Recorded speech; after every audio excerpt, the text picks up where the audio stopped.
이태원 참사가 아직 제대로 진상규명이 되지 못했습니다. 그 수많은 사람들이 그렇게 죽어갈 때 윤석열 대통령이 원전 관계자들을 모아놓고 이렇게 이야기했습니다.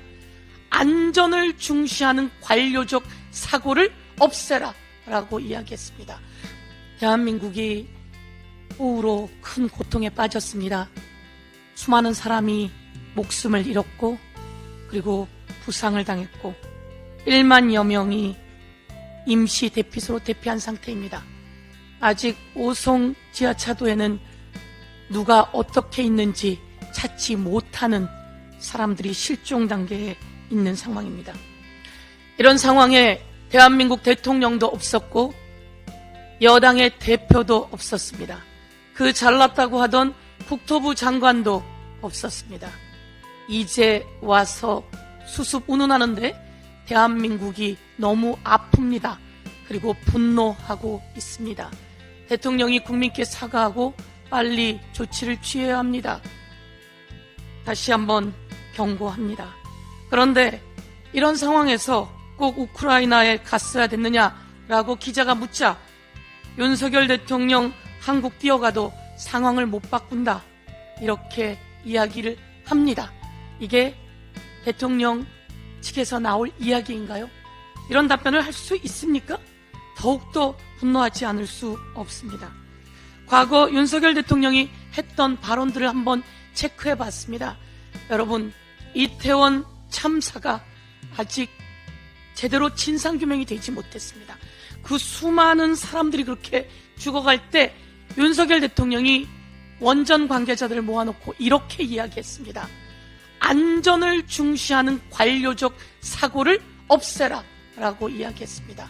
그렇게 하고 온갖 정부 관계자들이 안전을 무시하고 경찰이 마약을 쫓을 때 이태원 사고는 참사는 일어났습니다. 윤석열 대통령이 대통령 후보 시절입니다. 22년 3월 4일 청와대에 있더라도 산불이 나면 헬기라도 타고 와야 한다 라며 문재인 정부를 비판했습니다.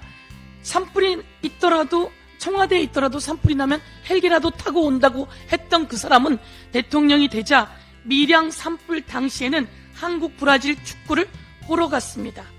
그리고 22년 8월 9일 신림동 지하방에서 물난리로 생명을 잃을 때는 그 자리에 가서 사진을 멋지게 찍어 달라는 폼을 잡듯이 폼을 잡고 어떻게 여기에서 미리 대피가 안 됐나 모르겠네 라고 하는 엉뚱한 소리를 해댔습니다. 그리고 23년 7월 13일 대한민국이 물난리로 고통을 겪을 때 대통령은 이 자리에 없었고 대통령 부인은 명품 샵을 거닐고 있었습니다. 여당 대표도 없고 이런 대통령에게 대한민국 국민이 무엇을 기대하고 있을까요? 다시 한번 지금 이 시점 미리 대비하고 준비하면 안전할 수 있습니다. 저도 지역의 중랑천 현장을 다 돌아봤습니다. 미리 하수관도 바꾸고 미리 뚝도 단단하게 쌓고 미리 펌프장도 만들어 놓고 벌써 극한 호우는 예견되어 있었습니다. 문자도 오고 있었습니다. 그럼에도 불구하고 대통령도 정부도 여당도 모두 손 놓고 있었던 것에 대해서 경고하며 이제 빠르게 수습할 수 있도록 해야 합니다. 그런데 비가 앞으로 더 많이 온다는 거 아니겠습니까? 이와 관련해서 더불어민주당도 열심히 최선을 다해서 안전에 대비하고 수습에 만전을 기하도록 하겠습니다. 이상입니다.